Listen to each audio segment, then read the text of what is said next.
Apte més C1, unitat 12, exercici 7. Preliminar. Vicent Blasco Ibáñez va néixer a València en 1867 i va morir a Menton, França, un dia abans de complir els 61 anys, en 1928. Fou escriptor, periodista i polític. Son pare era comerciant de família aragonesa. Blasco es va iniciar en la política als 16 anys quan va escriure un sonet contra els reis, pel qual va ser jutjat i condenat a 6 mesos de presó.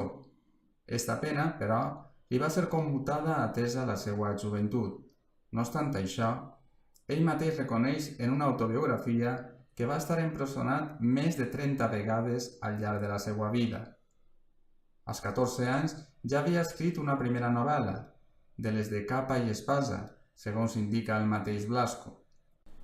En la seva formació política i literària va influir l'escriptor radical de la Renaixença valenciana Constantí Llombart, en les tertúlies republicanes del qual es colava i que va fer del jove Blasco el seu hereu literari.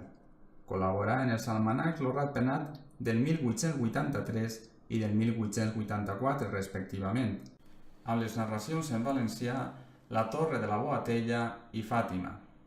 El 1894 fundà el diari El Pueblo, a València, en el qual començà a publicar la novel·la Arroz i tartana, reflex de la influència del naturalisme, que havia conegut durant el curt exili forçós a París, el 1890.